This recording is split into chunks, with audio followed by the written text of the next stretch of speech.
గ్రంథమైన బైబిల్ గ్రంథములో నుండి యోవేలు రాసిన గ్రంథము 2వ అధ్యాయము 12వ వచనములో మనం చదివినట్లయితే ప్రవక్త అయినటువంటి యోవేలు ఇశ్రాయేలు ప్రజలతో మాట్లాడుతూ మీరు ఇప్పుడైనాను మీరు ఉపవాసం ఉండి కన్నీరు విడిచుచు దుఃఖించుచు మనఃపూర్వకముగా తిరిగి యెహోవా యొద్దకు రండి. ప్రవచిస్తున్నాడు, ఆయన తెలియజేస్తూ ఉన్నాడు.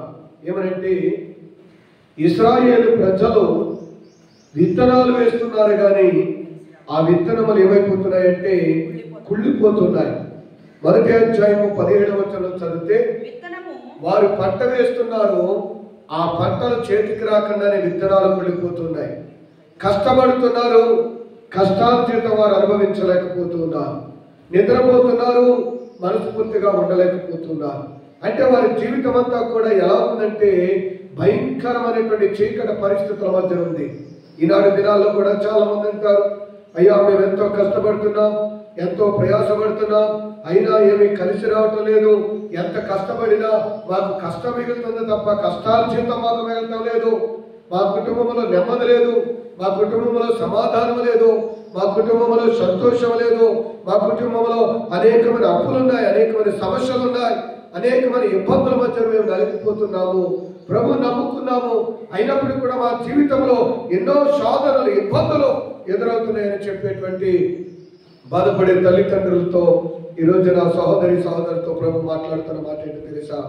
ఆనాడు ఇశ్రాయేలు ప్రజలు దేవుడని యెహోవాను ఆరాధించే ప్రజలుగానే ఉన్నారు, ఇశ్రాయేలు ప్రజలుగానే పేరు పెట్టబడి ఉన్నారు. కానీ వారి జీవితంలో వారు ఏం మర్చిపోయారంటే ఉపవాసం ఉండి ప్రార్థన చేయడం మర్చిపోయారు, ఉపవాసం ఉండి దేవుని ఆరాధించడం మర్చిపోయారు, ఉపవాసం ఉన్నప్పుడు కన్నీరు కారటం మర్చిపోయారు, ఉపవాసం ఉన్నప్పుడు దేవుని మందిరానికి వెళ్ళటం మానేసి ప్రియులారా వారి ఇష్టానుసారమైన సొంత కార్యాలు, సొంత పనులు, ప్రియులారా సొంత ఉద్దేశములు కలిగి ఉన్నారు. అందుకని యెషయా గ్రంథం 58లో ఆయన అంటాడు, మీరు ఉపవాసం ఉండి మీ వ్యాపారములు మీరు మానరు, మీరు వ్యాపారాలు మీరు మానరు, మీ పనులు మీరు మానరు, మీరు అన్యాయస్తులకు అన్యాయంగా గుద్దులాడుతారు, దెబ్బలాడుతారు, కానీ మీరు ఉపవాసం అంటారు. దేవా నీవు మా ప్రార్థన ఎందుకు ఆలకించాలని అడుగుతారు. కానీ నేను మీ ప్రార్థన ఎందుకు ఆలకించడం లేదంటే మీరు ఉపవాసం ఉంటారు కానీ మీ జీవితంలో మీరు లేక మీ బ్రతుకులో మార్పు లేదంటే. ఉపవాసం ఉంటారు, దెబ్బలాటలు మానరు, ఉపవాసం ఉంటారు, గుద్దులాటలు మానరు, ఉపవాసం ఉంటారు. మీ వ్యాపారం అంటే వారు చేసే చెడు కార్యాలు కావచ్చు, చెడ్డ కార్యాలు కావచ్చు, దేవుడి వాక్యానికి వ్యతిరేకంగా బ్రతికే బ్రతుకు కావచ్చు. ప్రియులారా పాపిష్టి ఆలోచనలు, పాపిష్టి తలంపులు, పాపిష్టి ఉద్దేశాలు, పాపిష్టి కార్యాలను మీరు మానరు. మీ పాడు వ్యవహారాలు, పాడు పనులు మీరు మానరు కనుక ఇదిగో నేను మీ యొక్క ప్రార్థన నేను వినటం లేదంటున్నాను. ఉపవాసం ఉన్నప్పుడు అంట దేవుడు మన ప్రార్థన ఆలకించాలంటే ఆయన అంటాడు ప్రవక్తని యోవేలు కన్నీరు విడిచి ప్రార్థన చేయాలి. ఉపవాసం ఉన్నప్పుడు దేవుని సన్నిధిలో మనం ఏం చేయాలంట? కన్నీరు విడిచి, అంటే పశ్చాత్తాపంతో ప్రార్థన చేయాలి. కన్నీరు విడిచి ప్రభు యొక్క పాదాలు పట్టుకుని మనం ప్రార్థన చేయాలి. కన్నీటి ప్రార్థన ఆయన దాటిపోయేటువంటి దేవుడు కాదు కనుక ఆయన అంటాడు ఉపవాసం ఉన్నప్పుడు మీరు ఏం చేయాలంటే కన్నీరు విడిచుచు దుఃఖించుచు మనపూర్వకంగా నా యొద్దకు తిరిగి రండి. దుఃఖముతో, కన్నీటితో, విరిగిన నలిగిన హృదయంతో, ప్రియులారా అంగలాలతో దేవుని సన్నిధికి రావాలంటండి. కానీ మనం దేవుని సన్నిధికి నాడు క్రైస్తవ పిల్లలు దేవుని మందిరానికి వస్తారు. ఎలా వస్తారంటే వారు విరిగిన నలిగిన హృదయంతో కాదు కానీ దుఃఖంతోనే వస్తారు, బాధతోనే వస్తారు. కానీ ఎటువంటి బాధ అంటే ఈ లోక సంబంధమైనటువంటి ఏకలోక సంబంధమైన ఐకిక విచారాలతో వస్తారు. కానీ దేవుడు అంటాడు దేవుని విషయంలో, దేవుని యొక్క వాక్య విషయంలో, దేవుని విషయంలో పశ్చాత్తాపడితే ఎక్కడ తప్పిపోయాను, ఎక్కడ తొలగిపోయాను, ఎక్కడ దేవునికి దూరం అయిపోయానో, ఏ పాపము దేవుని యొక్క సన్నిధిలో నా ప్రార్థన ఆయన సన్నిధికి చేరకుండా ఏ పాపం అడ్డుపడుతుందో ఆ పాపాన్ని కడిగేసుకుని పరిశుద్ధమైన జీవితం జీవించడానికి, పవిత్రంగా బతకడానికి దేవుని దగ్గర ఇరిగిన నలిగిన హృదయంతో పశ్చాత్తాపడి దేవుని దగ్గరికి వచ్చేటువంటి హృదయం కావాలని దేవుడు అడుగుతున్నాడు. అలాంటి బిడ్డలని దేవుడు క్షమిస్తాడు. చూడండి యోవేలు గ్రంథము ప్రియులారా 3వ అధ్యాయము 7వ వచనంలో నుండి చదువుకుందాం. మరియు రాజైన తానును ఆయన మంత్రులను ఆయన మంత్రులను ఆజ్ఞేయగా ఒకవేళ దేవుడు మనసు తిప్పుకొని పశ్చాత్తాపుడై మనము లయము కాకుండా తన కోపాగ్ని చల్లార్చుకుని గనుక మనుషులు ఏది పుచ్చుకొనకూడదు. పశువులు గాని, జంతువులు గాని, ఎద్దులు గాని, గొర్రెలు గాని మేత వేయకూడదు. దేవునికి స్తోత్రం. నిజమైన పశ్చాత్తాపం అంటే చూడండి, వారు ఎంతటి పశ్చాత్తాపడుతున్నారంటే ప్రవక్త అయిన యోనాతో దేవుడు చెప్పాడు, ఇదిగో 40 దినాలకి నీనెవె పట్టణం నాశనం కాబోతుంది, కొద్ది రోజులకి ఈ నీనెవె పట్టణం నాశనం అయిపోతుంది అని ప్రకటించినప్పుడంట ఆ మాట నీనెవె పట్టణ ప్రజలందరికీ వినబడింది. ఆ మాట రాజు దగ్గరికి వెళ్ళింది.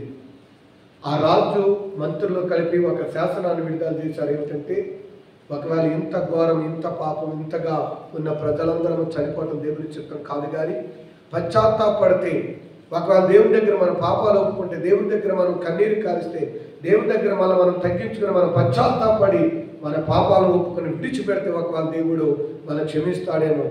కాబట్టి నీనెవె పట్టణంలో ఉన్న ప్రజలందరూ ఏం చేయాలంట?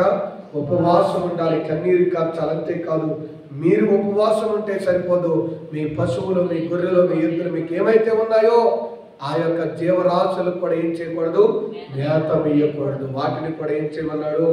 ఉపవాసం పెట్టమన్నాడు. దేవునికి స్తోత్రం. ఎంత పశ్చాత్తాపమో చూడండి, వాళ్ళకి దేవుని యేడల ఎంత భయమో చూడండి. ఈ రోజున చాలా మంది తల్లులు, చాలా మంది తండ్రులు ఉపవాసం ఉంటాం, కానీ ఇంట్లో అందరూ ఉండాలి, లేకపోతే ఇంట్లో ఉన్న వాళ్ళు ఎవరి పిల్లలు ఉండాలంటే ముందు తల్లే చెప్పారు, మా పిల్లలు ఉండలేదండి, అస్సలు అది ఆకలి కాగలేదు, అస్సలు వాడు ఆకలికి ఉండలేడు, అస్సలు పడుకోకుండా ఉండలేడు. ఈ మాటలు మనమే చెప్పేస్తాం. కానీ నీనెవె పట్టణ ప్రజలు ఆడవాళ్ళు, మగవాళ్ళు, పిల్లలు, పెద్దవాళ్ళని మాత్రమే కాకుండా వారి పశువులను కూడా ఉపవాసమును ఉండించాలి. ఎందుకో తెలుసా? వారి భారాన్ని ప్రభు మీద వేశారు. నీ భారాన్ని ప్రభు మీద వేస్తే, నీ బరువును ప్రభు మీద వేస్తే నువ్వు ఉండగలవో ఉండలేవో అది దేవునికి తెలుసు. ముందు నువ్వు సిద్ధపడాలి కదా. ముందు నువ్వు సిద్ధపడితే తర్వాత కార్యాన్ని దేవుడు చేస్తాడు. కనుక మనం చాలాసార్లు మన బలహీనతల వైపు చూసి మనం ఉండలేమండి, నేను చేయలేనండి, మరి నేను ఉండలేనంటాం. కానీ ఎప్పుడైనా వారానికి 1 రోజు ఉపవాసం ఉంటే ఉండలేము, వారానికి 2 రోజులు ఉపవాసం ఉంటే ఉండలేమంటాం. కానీ తర్వాత కాలంలో ముందు చక్కగా ఉండలేమండి, నేను అసలు ఒక పూట కూడా మానకుండా నేను ఉండలేనండి, ఉపవాసం చేద్దాం అనుకుంటాను, కానీ నా కాళ్ళు లాగేస్తే, చేతులు లాగేస్తే, తల తిప్పేస్తుంది, అమ్మో చాలా నీరసం వచ్చేస్తుంది, ఉందామనుకున్నాను కానీ ఉండలేకపోతున్నానండి అంట. దేవుడు చూస్తాడు, ఒక్కసారి జ్ఞాపకం చేసుకుంటాడు. ఆ తర్వాత జీవితాంత కాలం ఉపవాసం ఉంటారు. ఎలా ఉంటారో తెలుసా? ఏ శుక్రవారం వచ్చిందనుకోండి, డాక్టర్ చెప్తాడు ప్రతిరోజు ఇక్కడ సాయంత్రం అన్నం తినకూడదు, పొద్దుట మధ్యాహ్నం మాత్రమే భోజనం చెయ్యి, సాయంత్రం మాత్రం ఒక చపాతీ తిని అంత మించి తినదంటాడు. అప్పుడు జీవితాంతకాలం అప్పుడు ఆ కాళ్ళు ఆలోచన ఏమైపోద్దో తెలియదు, ఆ నీరసం ఏమైపోద్దో తెలియదు. అప్పుడు దాకా ఉండలేనమ్మ, అన్నం తినకపోతే ఉండలేననే వాళ్ళు అప్పటి నుంచి డాక్టర్ చెప్పిన కాడి నుంచి అంటారు, అసలు తిన్నమ్మా పర్లేదంట, అమ్మ నేను తిన్నాను అంటే. ఎప్పుడుంటాను దేవుని కంటే మన ఆరోగ్యం పాడైపోయిన తర్వాత కాదు, మన బలం కృంగిపోయిన తర్వాత కాదు, మనలను డాక్టర్ తినొద్దన్న తర్వాత కాదు, అన్ని ఆరోగ్యాలు బాగున్నప్పుడు, అన్ని విషయాల్లో దేవుడు మనకి మేలు చేసినప్పుడు నీ పూర్ణ హృదయంతో, పూర్ణ ఆత్మతో, పూర్ణ బలంతో దేవుని ఆరాధించడం అంటే రోగం వచ్చిన తర్వాత ఉపవాసాలు ఉండి, రోగం వచ్చిన తర్వాత నిద్ర పట్టడం లేదండి, అసలు నాకు నిద్రే వస్తలేదండి, పడుకుందామని నాకు నిద్ర వస్తలేదండి అంటాం కాదు. నువ్వు ఆరోగ్యంగా ఉండి మంచి నిద్ర పడుతున్నప్పుడు, మంచి ఆరోగ్యంగా ఉన్నప్పుడు ఆ నిద్రను చంపుకుని ఆన్లైన్ ప్రేయర్గా రాత్రంతా ప్రభుతో మాట్లాడే వ్యక్తిగా, రాత్రంతా ప్రభు పాదాల దగ్గర గడిపే వ్యక్తిగా దేవునికి నీ పూర్ణ బలాన్ని ఇప్పుడు ఇవ్వాలంటే నువ్వు ఆరోగ్యంగా ఉన్నప్పుడు ఇవ్వాలి. చాలా మంది అంటారు వయసు అయిపోయిన తర్వాత, బలం అయిపోయిన తర్వాత పడుకుందాం అనుకుంటాను కానండి రాత్రంతా నిద్ర పడతలేదు, రాత్రంతా అసలు నిద్ర రాదు, కంటి మీద కొనుక్కు పట్టదు, చాలా ఇబ్బంది అయిపోతుందంట. కానీ బైబిల్ చెప్తుంది వారు ఎప్పుడు ఉన్నారు అంటే చిన్న పిల్లలు కాదు, పెద్దవాళ్ళు కాదు, ప్రతి ఒక్కరు, స్త్రీలు పురుషులే కాదు, వారి జంతువులను కూడా, వారి యొక్క జీవరాశులను కూడా వారి ఉపవాసము ఉండేలాగా చేశారు. కనుక దేవుడే మనసు మార్చుకుని అంతగా వారి ఉపవాసము చేశారు. కింద చదవండి. ఉపవాసం ఉన్నప్పుడు ఏం చేయాలంట? నీనవే పట్టణస్థులు చేసింది అదే. ఉపవాసం ఉన్నప్పుడు ఏం చేశారు వాళ్ళు? ఉపవాసం ఉండగానే వారు తమ దుర్మార్గతలను విడిచిపెట్టారు. ఈరోజు నేనంటాను, ఉపవాసం ఉంటున్నావు, మందిరానికి వెళ్తున్నావు, వ్యభిచారం మానేసిన వాళ్ళు ఎంతమంది ఉన్నారు? ప్రభు దగ్గరికి వెళ్తాం, మందిరానికి వెళ్తాం, ఆరాధనకి వెళ్తాం, ఉపవాస గుడికి వెళ్తాం, స్వస్థాలకు వెళ్తాం, జీవం కలిగిన దేవుని మందిరానికి వెళ్తాం. మనలో ఉన్న దుర్మార్గతను విడిచిపెట్టామా? మనలో ఉన్న తాగుడు మానేశామా? మనలో ఉన్న వ్యభిచారం అనేటువంటి సంబంధమైన కోరికలు చచ్చిపోనియా? ప్రియులారా, ఉపవాసం ఉన్నప్పుడు ఉపవాసం ఉండి దేవుని దగ్గరికి వెళ్తావు, నాయనా పాపిని అంటున్నావు, అయితే నీ దుర్మార్గతను విడిచిపెట్టి నిజంగా నువ్వు పశ్చాత్తాపడుతున్నావా? లేక మందిరంలో ఉన్న కాసేపు మాత్రమే నేను పాపిని ప్రభువా, పాపినని అంటున్నావా?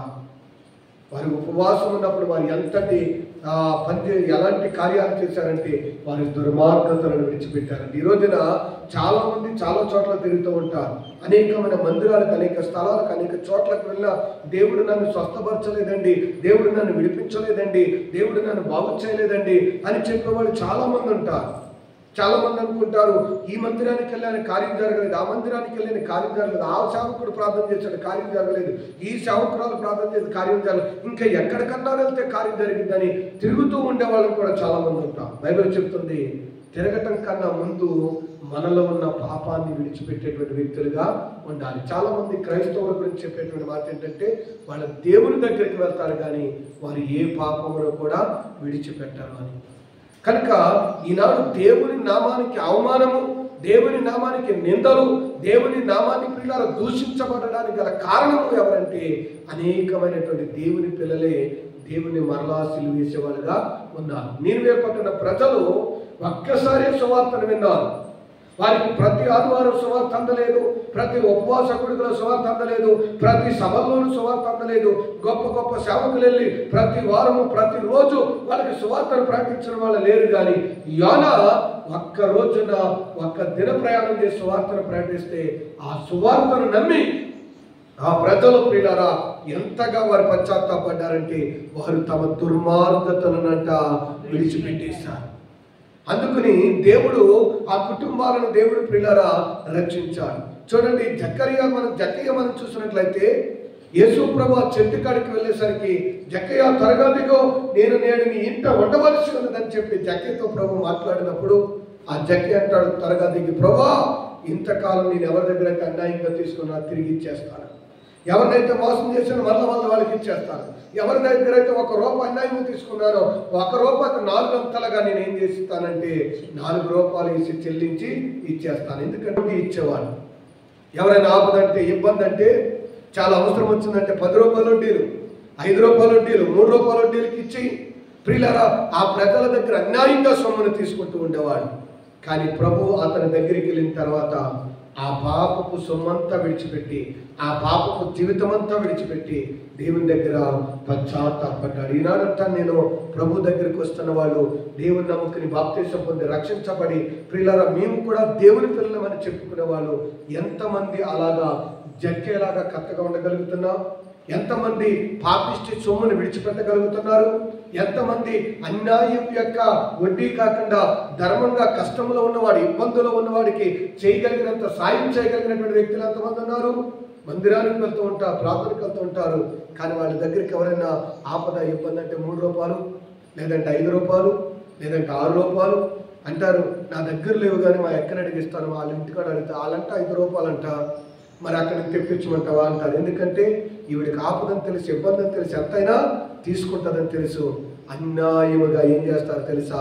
అవతల దగ్గర నుంచి రూపాయలు తెస్తారు, యువతలకు ఇచ్చేసరికి ₹3 వడ్డీలకు ఇచ్చే తల్లులు తండ్రులు కూడా చాలా మంది ఉన్నారు. ఈరోజు బైబిల్ చెప్తుంది అన్యాయపు సంపాదన, అన్యాయపు సంపాదన. మాట సాయం చేసినందుకే దేవుని విషయంలో ప్రియులారా మంచిగా ఉన్నందుకే సాయం చేసినందుకే అన్యాయపు వడ్డీ తీసుకున్న వాళ్ళు, అక్రమంగా ధనం సంపాదించే వాళ్ళ లోకంలో ఎంతోమంది ఉన్నారు.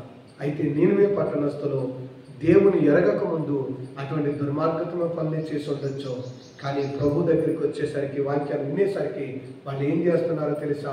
వారి మీదకి రాబోతున్న ఆ దుర్మార్గమైనటువంటి ఆ యొక్క భయంకరమైనటువంటి పరిస్థితులను తప్పించుకోవడానికి మొట్టమొదటిగా వాళ్ళు ఏమి విడిచిపెట్టారంటే వాళ్ళలో దుర్మార్గం ఏదైతే ఉందో దాన్ని విడిచిపెట్టారు. తర్వాత చూడండి, ఏం చేశారంట అంటే అంతకు ముందు వాళ్ళ పనులేంటి? అందరినీ బలత్కరించడమే, బలత్కారంగా లాక్కోవటం, బలత్కారంగా దోచుకోవటం, బలత్కారంగా తీసుకోవటం. ఎవడైతే బీదవాడు ఉన్నాడో, ఎవడైతే లేనివాడు ఉన్నాడో, ఎవరైతే నోరు లేని వాళ్ళు ఉన్నారో వాళ్ళ ఆస్తులు లాక్కోవటం, తల్లిదండ్రుల మీద, తల్లిదండ్రులు లేనటువంటి పిల్లల దగ్గర అన్యాయంగా వాళ్ళ సంపాదన తీసుకోవటం బలత్కారం అన్నమాట. వీళ్ళకి నచ్చారు, వీళ్ళకి కావాలి అనుకుంటే బలత్కారంగా పడి తీసుకోవటమే తప్ప మరొకటి ఏమీ కాదు. నాబోతుని అహాబు ఎలా చెప్పాడు? తనకి పొలం కావాలనుకున్నాడు, కుదరలేదు. యెజబెల్ ఏం చేసింది? అన్యాయంగా బలత్కారంగా రాళ్లతో కొట్టి చంపించింది. దేవుడు వదిలిపెట్టాడంటే నాబోతు రక్తం ఎక్కడ కుక్కలు నాకినాయో నీ రక్తం కూడా అక్కడే కుక్కలు నాకుతాయి అన్నారు. ఈరోజున అలాంటి బలత్కారం యొక్క మనుషుల వాళ్ళు, బలత్కారంగా లాక్కునేటువంటి వాళ్ళు కనుక వాళ్ళు మొదట దుర్మార్గతను విడిచిపెట్టారు, తర్వాత ఎవరి దగ్గరను బలత్కారంగా లాక్కోవటము మానేశారు. తర్వాత మనుషులేమి పశువులేమి సమస్తమును గోనెపట్ట కట్టుకొనవలెను. దేవునికి స్తోత్రం, హల్లెలూయా. అంటే పశ్చాత్తాపడటం, గోనెపట్ట కట్టుకొని తను తాము తగ్గించుకోవటం, దేవుని దగ్గర తమ రిక్తులుగా చేసుకోవటం. దేవా నీవు తప్ప మాకు వేరొక ఆధారం లేదని వారు ఏం చేశారంటే దేవుని దగ్గర తాము రిక్తునిగా చేస్తున్నారు. ఈనాడు నేను అంటాను, చాలా మంది ఉపవాసాలు ఉంటాము, మందిరానికి వెళ్తా ఉంటాము, కానీ బలత్కారం మానరు, వారి దెబ్బలాటం మానరు, తిట్టడం మానరు, అన్యాయంగా గుద్దలాడటం మానరు, పిల్లల ఇతరుల దగ్గర లాక్కోవటం మానరు. కానీ ఏం చేస్తారంటే మేము ఉపవాసం ఉంటున్నామండి, మేము మందిరానికి వెళ్తున్నామండి, మేము పరలోకం వెళ్తామండి అంటారు. ఈ భూలోకంలో ఎంతైనా సంపాదించవచ్చు, కానీ అలాంటి వారికి పరలోకంలో ఏమాత్రము చోటు ఉండదు. కనుక ఈ రోజున వాక్యం సెలవిస్తుంది, మారు మనసు పొందే సమయం ఇది, పశ్చాత్తాపడవలసిన సమయం ఇది, దుర్మార్గతను విడిచిపెట్టవలసిన సమయం ఇది. బలత్కారమును విడిచిపెట్టి పశ్చాత్తాపడితే ఒకవేళ కనికరం కలిగిన దేవుడు కనికరమును చూపిస్తే నీ మరణ దినాల్లో అయినా ఆఖరి దినాల్లో అయినా ఒకవేళ పశ్చాత్తాపడగలిగితే, నీ పాపాన్ని విడిచిపెట్టగలిగితే ప్రభు అంటున్నాడు పరలోక రాజ్యం నీకు ఇస్తాడు. ఆ పశ్చాత్తాప మనసు లేని ఎడమ పక్కన ఉన్నవాడు నరకంలోనికి పోయాడు, కుడి పక్కన ఉన్నవాడు ఎక్కడికి వెళ్ళాడు? యేసుతో పాటు పరదేశానికి వెళ్ళాడు. ఎందుకంటే వాడు అంటాడు వాడిలో పశ్చాత్తాపం ఉంది, మనం తప్పు చేసాం, మనం పాపం చేసాం, మనం ఈ శిక్ష అనుభవించడానికి మనం అర్హులము అంటే ఎంతగా ఒప్పుకున్నాడో చూడండి. దేవుని దగ్గర వాక్యం తెలియకపోయిన ఆ వ్యక్తి మనం తప్పు చేసాం, పాపం చేసాం, మనం అర్హులము అని తన పాపాన్ని ఒప్పుకున్నాడు. ఆశ్చర్యంగా దేవుడు అతన్ని పరదేశి ఇచ్చాడు. మనం చేసింది కాదు, తప్పేం కాదు, ఆడిని చూడాలి అలా చేస్తున్నాడు, ఈయన చూడు ఇది ఎలా చేస్తున్నాడు, వీళ్ళని చూడాలి అలా చేస్తున్నాడు, వాళ్ళందరితో చేసుకుంటే వాళ్ళందరితో పోల్చుకుంటే మనం చేసేది కాదు, తప్పు కాదు, పాపం కాదు, పర్వాలేదులే, ఎందుకు నువ్వు అలా మాట్లాడుతున్నావు అన్నట్లుగా చూశాడు. ప్రియులరా, ఎడమ పక్కన ఉన్నవాడు అంటే వాడు తప్పు చేస్తాడు కానీ వాడికి ఏం లేదు, పశ్చాత్తాపని మనసు లేదు. వాడికి ఎంత మాత్రము కూడా వాళ్ళని చూపించి వీళ్ళని చూపించి ఇంకా పాపం చేయడమే తప్ప పచ్చకారులు కమ్మినవాడికి లోకమంతా పచ్చగా కమ్మినట్లుగా వాడి పాపం తప్పులు చేసేవాడికి ఏం కనిపిస్తుందంటే తప్పులు చేసేవాడే కనిపిస్తున్నాడు తప్ప నీతిగా యథార్థంగా బతికే వాళ్ళు మాత్రం వాడికి కనిపించడం లేదు. ఈనాడు కూడా చాలా మందికి అంతే, వాళ్ళ ఒక తప్పుడు మార్గంలో, ఒక పాడైపోయిన మార్గంలో, ఒక చెడ్డ మార్గంలో నడుస్తున్నప్పుడు వాళ్ళకి ఎప్పుడు మంచోళ్ళు కనపడరు. వాళ్ళకి ఎవరు కనపడతారో తెలుసా? వాళ్ళకంటే చెడిపోయిన వాళ్ళని గురిగా పెట్టుకుంటారు, వాళ్ళకంటే పాడైపోయిన వాళ్ళని గురిగా పెట్టుకుంటారు. చూడండి, ఒక దెయ్యం ముదిరేసేదంట 7 తనకంటే చెడ్డ దెయ్యాన్ని తెచ్చుకున్నట్లుగా వీళ్ళు కూడా ఏం చేస్తారంటే వాళ్ళు చెడిపోవడమే కాదు, వాళ్ళకంటే బాగా చెడిపోయిన వాళ్ళని గురి పెట్టుకుంటారు. కానీ పౌలు గారు అంటాడు, నేను క్రీస్తుని గురిగా పెట్టుకున్నాను, మీరు నన్ను గురిగా పెట్టుకుని నన్ను పోలి నడవండి. లోకంలో ఎవరిని మనం గురి పెట్టుకోవడానికి లేదు. ఏ సేవకుడిని కానీ, ఏ పాస్టర్ గారిని కానీ, ఏ పాస్టర్ని కానీ, ఏ సంఘముల వాళ్ళని కానీ, ఏ సంఘ పెద్దని కానీ గురి పెట్టుకుని నడవని బైబిల్ చెప్పలేదు. నీ గురి ఎవరి వైపు ఉండాలంటే యేసు వైపు ఉండాలి. యేసులోనే చూసుకో. ఆయన అలా నడిచాడండి, ఈయన ఇలా నడిచాడండి, వీడు ఎలా నడిచిందండి, వాళ్ళు అలా నడిచారు, మనం చేస్తే తప్పేంటని నువ్వు అనుకోవద్దు. మన తప్పుల కొరకు ఆయన సిలువేశారు, మరలా సిలువేసే వ్యక్తిగా నీవు ఉండొద్దు. నీ గురి యేసు తప్ప మరొక వ్యక్తి భూమి మీద ఎవరిని మనము పెట్టుకోకూడదు. ఈనాడు మన గురి అంతా కూడా ఆయా సేవకుల మీద ఉన్నది, ఆయా పాస్టర్ గారి మీద ఉంటుంది, ఆయా పాస్టర్ల మీద ఉంటుంది. ఆ పాస్టర్ గారు అలాగా, ఈ పాస్టర్ గారు ఎలాగా, ఈ పాస్టర్ గారు ఎలాగా, యేసు ప్రభు అలాగా, దేవుడు ఎలాగా, ప్రభు ఎలా ప్రాణం పెట్టాడు, ప్రభు మన కొరకు రక్తం చిందించాడని ప్రభువుని ఘనపరచవలసిన ఘనత కానీ మహిమ కానీ అది దేవునికి ఇవ్వకుండా సేవకులకి ఘనత ఇచ్చేటువంటి చాలా మంది ఉన్నారు. దేవుడు అంటాడు, నన్ను వెంబడించేవాడు చీకటిలో నడవక నిత్య జీవపు వెలుగు కలిగి నడుచును. నన్ను వెంబడించేవాడు చీకటిలో ఉన్నాడు, వాడిలో ఏముంటారన్నాడు ఆయన? వెలుగు, నిత్య జీవపు వెలుగు ఉంటారు. వెలుగంటే ఒక లైట్గా ఉన్నామన్నాడు. కానీ మనం ఎలా ఉంటామంటే ఫ్యాన్స్ అయిపోయి చివరికి ఫ్యాన్లా తిరుగుతున్నాం, కానీ లైట్గా ఎవరికి వెలుగుని చూపించలేకపోతున్నాం. ఆ పాస్టర్ గారికి కొంతమంది ఫ్యాన్స్, ఈ పాస్టర్ గారికి కొంతమంది ఫ్యాన్స్, మా పాస్టర్ గారిని అన్నాం, మా పాస్టర్ గారిని అన్నామని దెబ్బలాడే వాళ్ళు ఉంటారు తప్ప ఏసైనా అన్నామని దెబ్బలాడే వాళ్ళు ఎవరు కూడా ఉండరు. వీళ్ళకి ప్రభువుని సిలువేసినా పర్వాలేదు, నిందించినా పర్లేదు, నోటికి వచ్చినట్లు మాట్లాడినా పర్లేదు. యేసు ప్రభుని ఎంతగా మాట్లాడినా ఎవరూ మాట్లాడరు. కానీ మా పాస్టర్ గారిని అన్నామని వెళ్ళిపోతారు. మా పాస్టర్ గారు అన్నాం, మా సంఘమని అన్నాం, మా వాళ్ళని అన్నామంట. అంటే ప్రాణము పెట్టిన వానికంటే ప్రభు వాడుకునే వ్యక్తులు వీళ్ళకి కావాలి. ఈరోజు బైబిల్ చెప్తున్న మాట, దేవుని యొక్క వాక్యాన్ని, నువ్వు వెలుగుగా ఉండాలి, అనేకులకు వెలుగుని చూపించే వ్యక్తిగా ఉండాలి తప్ప ఫ్యాన్స్గా ఏదో సినిమా యాక్టర్లకు, సినిమా హీరోయిన్లకు ఫ్యాన్స్గా ఉన్నట్లుగా మనము మనుషులకు, వ్యక్తులకి ఎప్పటికీ ఫ్యాన్స్గా మనము ఉండకూడదు. మన వెలుగు అంతే. మనను చూసిన అనేకులు కూడా ప్రభువుని వెంబడించే వెలుగు మనలో ఉండాలి, మనలో నీతి క్రియలను ఉండాలి. కనుక మనం దేవుని వైపు చూసి మనము నడిచే వ్యక్తులుగా ఉండాలి, లోకాన్ని చూసి నడిచే వ్యక్తులుగా కాదు. అందుకని వాళ్ళ తర్వాత చదవండి, జనులు ఎలా వేడుకోవాలంట? హృదయపూర్వకంగా, మనస్ఫూర్తిగా. ఏం చేయాలంట? ఉపవాసం ఉన్నప్పుడు ఎలా వేడుకోవాలి? మనపూర్వకంగా, హృదయపూర్వకంగా. ఎవరిని వేడుకోవాలి? దేవుని వేడుకోవాలి. దేవునికి స్తోత్రం, హల్లెలూయా. మనుషులు హృదయపూర్వకంగా తమ తప్పులను ఒప్పుకొని తమ పాపాలను విడిచిపెట్టి పశ్చాత్తాపడంట దేవుని వేడుకోవాలి.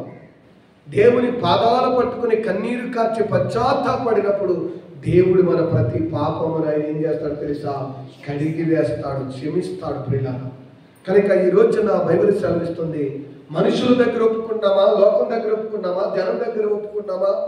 చాలా మంది మనుషుల దగ్గరికి వెళ్ళి ఒప్పుకుంటారు, మనుషుల దగ్గరికి వెళ్ళి ప్రియులారా తగ్గించుకుంటూ ఉంటారు. బైబిల్ చెప్తుంది, దేవుని దగ్గర నిన్ను నీవు హృదయపూర్వకంగా నీ పాపాలు ఒప్పుకొని ఏం చేయాలో తెలుసా? పశ్చాత్తాపడే వ్యక్తిగా ఉండాలి. మనుషుల దగ్గరికి కాదు మనం ఒప్పుకోవాల్సింది, జనం దగ్గరికి కాదు. కనుక నీనెవే పట్టణ ప్రజలు హృదయపూర్వకంగా దేవుని దగ్గర వాళ్ళు ఏం చేశారంటే వేడుకున్నారంట, పశ్చాత్తాపడి దేవుని వేడుకున్నారు. అయ్యా, మా మీదకి కానీ, మా పిల్లల మీదకి కానీ, మా పశువుల మీదకి కానీ, మా పంట మీదకి కానీ ఈ కీడు రాకుండా, ఈ శోధన రాకుండా తప్పించు ప్రభు అని తాము తగ్గించుకుని ఏం చేశారంటే తమ పాపాలను ఒప్పుకుని ప్రభు దగ్గర పశ్చాత్తాపడ్డారు. కనుక దేవుడు వారి మీదకి రావలసినటువంటి ఆ భయంకరమైన చీకటిని, ఆ భయంకరమైనటువంటి ప్రియులారా ఆ శ్రమను దేవుడు తప్పించి నీనెవే పట్టణ ప్రజలను కాపాడాడు. దేవునికి స్తోత్రం, హల్లెలూయా. ఈ రోజున ఉపవాసం ఉంటున్నటువంటి మనము కూడా దేవుని సన్నిధిలో ఏదో నోరు మాత్రమే కట్టుకుంటే కాదు ప్రియులారా, మన క్రియలు కట్టుకునే వాళ్ళకి ఉండాలి, మన మనసును కట్టుకునే వాళ్ళకి ఉండాలి, మన ఆలోచనలు కట్టుకునే వాళ్ళకి ఉండాలి, మన తలంపులను కట్టుకుని చెడు తలంపులను విడిచిపెట్టి దేవుని చిత్త ప్రకారంగా నడవడానికి అంతకుముందు ఏ పాపిష్టి మార్గంలో నడిచామో, ఏ దుష్టుని మార్గంలో నడిచామో, ఏ సామాను చేత నడిపించబడ్డామో, ఏ దుష్టుని చేతిలో ఉండి మనం నడిపించబడ్డామో ఆ దుష్టుని చేతిలో నుండి, ఆ దుష్టుని తలంపుల్లో నుండి, దుష్టుని ఆలోచనలు విడిచిపెట్టి మన తలంపులు, మన ఆలోచనలన్నీ ఎలా మారాలంటే క్రీస్తు వలె మారేదిగా ఉండాలి. ఆయన అంటాడు దేవుని యొక్క వాక్యాన్ని, మనం ఏదైనా ఒక సమస్య విషయంలో కానీ, ఒక ఇబ్బంది విషయంలో కానీ, ఒకవేళ బిడ్డ మారలేదు, భర్త మారలేదు, కుటుంబంలో ఎవరికి రక్షణ లేదు, ఒక బలమైన కార్యం జరగాలి. కానీ కొన్ని సంవత్సరాలుగా ప్రార్థన చేస్తున్నాం, కొన్ని సంవత్సరాలుగా మొరపెడుతున్నాం, కానీ ఆ కార్యము జరగటం లేదు. అది అవుతుందో తెలీదు, అవదో నీకు తెలియదు. కానీ ఆ కార్యం, అలాంటి కార్యము జరగాలి అంటే బైబిల్ చెప్తుంది ఎస్తేరు వలె, అంటే 3 దినాల, లేకపోతే 6 దినాల, 7 దినాల, 10 రోజుల, లేకపోతే నెహెమ్యా లాగా 120 రోజులు అనేది నువ్వు పెట్టుకుని ఏకముగా దేవుని సన్నిధిలో. ఎస్తేరు చూడండి, యూదులందరినీ మరణము నుండి తప్పించాలని 3 దినాల ఉపవాసం ఉండి ఆ యూదుల యొక్క మరణమును తప్పించడం కొరకే ప్రార్థన చేసింది తప్ప మరొక అంశం, మరొక ఆలోచన, మరొక తలంపు లేదు. నాకు ఇంకో రాజ్యం, ఇంకా నేను అలా ఉండాలి, ఇంకా ఎలా ఉండాలని తాను ఇంకొక వేరొక అంశం, వేరొక ఆలోచన, వేరొక ఉద్దేశం లేదు. ఎవరి మరణమునైతే తప్పించాలనుకుందో ఆ మరణం కొరకు 3 దినాలు దేవుని సన్నిధిలో ఏం చేసిందో తెలుసా? పోరాడింది, ఆయన పాదాలు పట్టుకుంది. కనుక నువ్వు చాలా సంవత్సరాల నుంచి నా పని అవ్వటం లేదు, చాలా సంవత్సరాల నుంచి నేను అనుకున్న కార్యం జరగటం లేదు, అది అక్కడే ఉండిపోయింది, లేకపోతే ఆ వ్యక్తి మారటం లేదు, ఆ అవసరం తీరటం లేదు, అది బలమైన కోటగా ఉందంటే ఆ కోట గోడలు కోల్చగలిగినది నీ ఉపవాస ప్రార్థన. ఒకవేళ ఏకదాటిగా ఉండలేకపోతే వారంలో ఒక రోజున ప్రత్యేకంగా వ్యక్తి కొరకు కేటాయించు, ఆ అవసరం కొరకు కేటాయించు, ఆ అంశం కొరకు కేటాయించు. ప్రతి వారంలో ఒక రోజున ఉపవాసం ఉండి ఆ వ్యక్తి మారటం కొరకు, లేదంటే నువ్వు ఏదైతే అనుకున్నావో అది కోర్టు సమస్య కావచ్చు, అది శత్రువుల బాధ కావచ్చు, అది శాతపడి శక్తుల ప్రభావం కావచ్చు, అది లేకపోతే నీకు అనేకమైన విస్తారమైనటువంటి శత్రువులు ఉండొచ్చు. ఆ శత్రువులతో నువ్వు నామకార్థ ప్రార్థనలు కాదు, కానీ వాళ్ళని జయించాలంటే ఉండటే ఏకదాటిగా ఉండగలిగిన ఓపిక, శక్తి, బలము, అవకాశం ఉంటే ఉండు. ఒకవేళ అలా అవకాశం లేకపోతే వారంలో ఒక రోజున ప్రత్యేకంగా వాళ్ళ కోసం కేటాయించి, ఆ సమస్య కోసం కేటాయించి, ఆ రోజంతా ఉపవాసం ఉండటం, కన్నీరు కాచడం, ప్రభువా ఏమైనా సరే నా కార్యములను జరిగించాలని యాకోబు వలె పాదాలు పట్టుకుని దేవుని విడిచిపెట్టకుండా ప్రతి వారంలో ఆ రోజు వచ్చేసరికి నువ్వు ఏం చేయాలో తెలుసా? ఆ వ్యక్తి గురించి లేక ఆ సమస్య గురించి నువ్వు బలముగా ఏం చేయాలంటే పోరాడి ప్రార్థన చేయాలి. అలాగా దైవజనుడు తన స్నేహితుడి కొరకు ప్రియులారా 52 సంవత్సరాలు ప్రార్థన చేశాడంటండి. దేవునికి స్తోత్రం.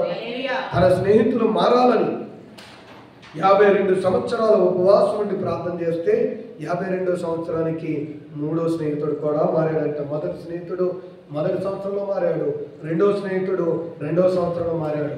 కానీ 3వ వాడు మారతాడేమో, నేను పరలోకం వెళ్ళినప్పుడు అయ్యో నా స్నేహితుడు నరకంలోకి వెళ్తాడు, వాడు మారాలనంట ఈయన జాన్ వెస్లీ అనేటువంటి దైవజనుడు ప్రార్థన చేస్తూ ఉన్నాడంట. వీళ్ళిద్దరూ మారాడు. కానీ ఆ 3వ వ్యక్తి అంటే ఎప్పుడు మారాడో తెలుసా? 52 సంవత్సరాల తర్వాత మారాడంట.